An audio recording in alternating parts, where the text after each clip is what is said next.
الحمد للہ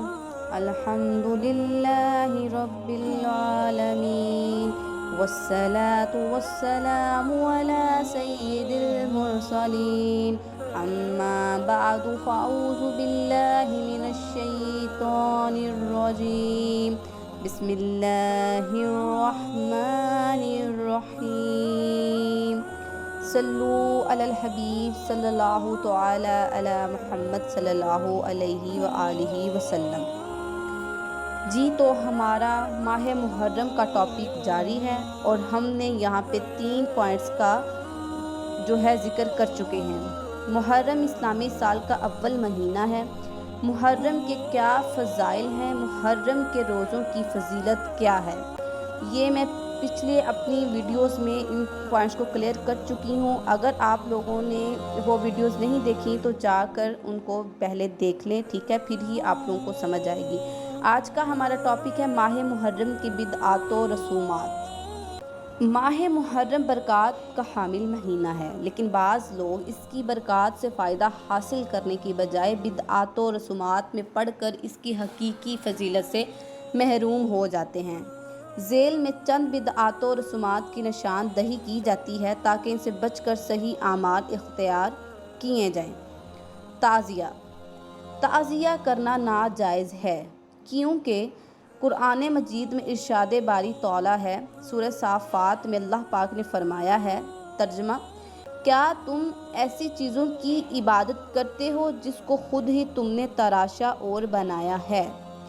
ظاہر ہے کہ تعزیہ انسان اپنے ہاتھ سے تراش کر بناتا ہے، پھر منت مانی جاتی ہے اور اس سے مرادیں مانی جاتی ہیں، اس کے سامنے اولاد وغیرہ کی صحت کی دعائیں کی جاتی ہیں، اس کو سجدہ کیا جاتا ہے، اس کی زیارت کو زیارت امام حسین سمجھا جاتا ہے۔ یہ سب باتیں روح، ایمان اور تعلیم اسلام کے اعتبار سے ناجائز ہیں۔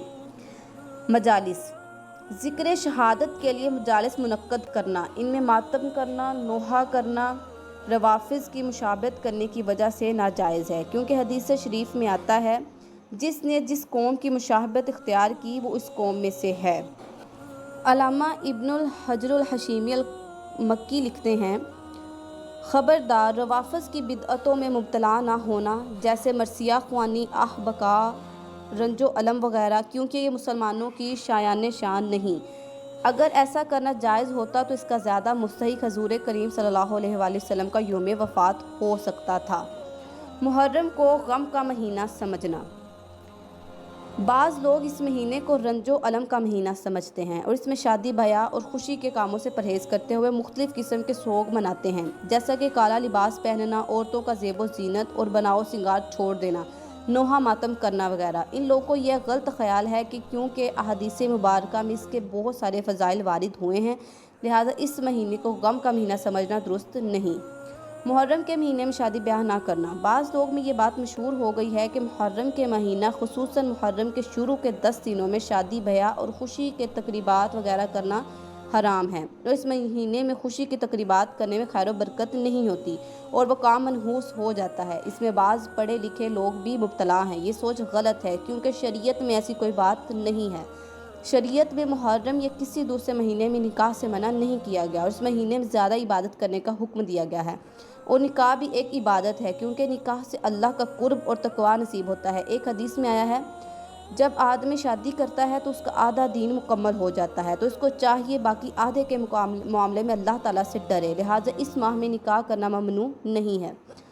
حضرت حسین رضی اللہ تعالیٰ عنہ کے نام پر سبیل ادا کرنا: بہت سی ایسی چیزیں ہیں کہ جن کو لوگ محرم کے 10 دنوں میں بڑی پابندی کے ساتھ کرتے ہیں، مثلاً حضرت حسین کے نام پر سبیل لگانا اور کھانا پکا کر کھلانا، اس کو کار ثواب سمجھا جاتا ہے، لیکن اس میں کئی خرابیاں ہیں۔ محرم کے مہینے کو خاص طور پر پہلے عشرے میں سبیلیں لگانا، پانی شربت وغیرہ کو خاص کر یہ دین میں زیادتی ہے۔ لوگ اس میں ایک غلط عقیدہ یہ بھی رکھتے ہیں کہ حضرت حسین کربلا میں بھوکے پیاسے شہید ہوئے تھے، یہ کھانا اور شربت ان کی پیاس کو بجھائے گا، سو اس کی کوئی حقیقت نہیں ہے۔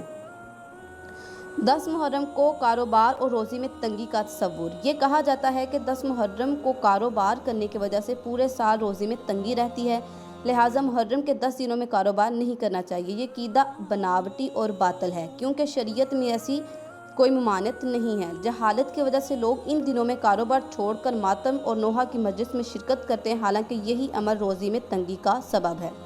نوحہ، غم اور مصیبت میں آنسو بہہ جائیں اور اس پر شریعت میں کوئی منع نہیں، لیکن نوحہ کرنا اور ماتم کرنا اور میت کے اوصاف کو بیان کر کے رونا گناہ ہے، کیونکہ نوحہ کرنے، چیخنے چلانے، کپڑے پھاڑنے اور منہ پر تماچے مارنے والے جیسے کام شریعت میں منع ہیں، اور آج کل جو محرم میں ماتم اور نوحہ کیا جاتا ہے یہ صبر کے بھی خلاف ہے۔ قرآن کریم نے خود صبر کی تلقین فرمائی ہے، وَاصْبِرْ وَمَا صَبْرُكَ إِلَّا بِاللَّهِ۔ سورہ نحل میں اللہ پاک نے فرمایا ہے آپ صبر کریں، آپ کا صبر کرنا اللہ کے لیے ہے۔ ایک اور جگہ ارشاد فرمایا ہے، یا ایھا الذین آمنوا استعینوا بالصبر والصلاۃ ان اللہ مع الصابرین۔ اے ایمان والو، نماز اور صبر کے ذریعے اپنے رب سے مدد طلب کرو، اس لیے کہ اللہ صبر کرنے والوں کے ساتھ ہے۔ جزاکم اللہ خیرا کثیرا۔ السلام علیکم۔